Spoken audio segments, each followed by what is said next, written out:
何這麼感慨？誰都不要愛，怕輸給戀愛。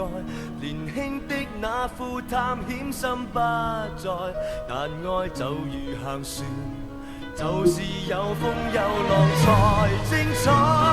就是孤單太耐才出海，為什麼失戀過一聽見海，頭亦沒法抬，我都死過又活過來。像個艦隊用盡了所需，尚未有港口泊進去，水手都不怕累，奮勇對着無邊海水，樣樣煩昂昂然盡辦法搜索下去，撐過去，明天我將跟最愛避世安居。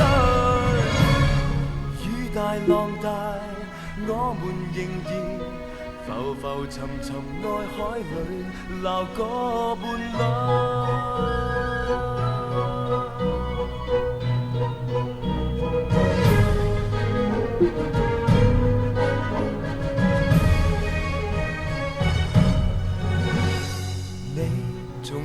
海中隱退，人家都說你怕給他遠距，情願給法國佬死於家裏。若這是場謠言，就別再隱趁着大風吹，寂寞的心馬上來歸隊。為什麼失戀過因此怕水？誰知道稀酸，永不知道未遇見誰。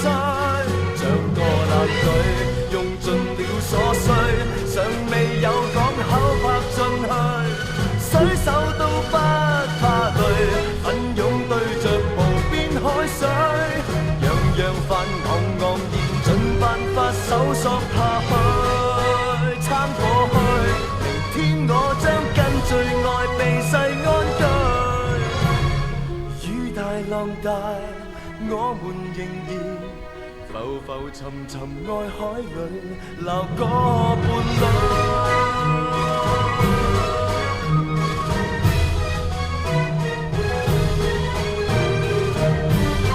像個艦隊用盡了所需，尚未有港口泊進去，水手都不怕累，再接再厲桅杆高舉，沿途誰尋回誰，命運裏失散伴侶一對對，從此會光輝隱退避世安居。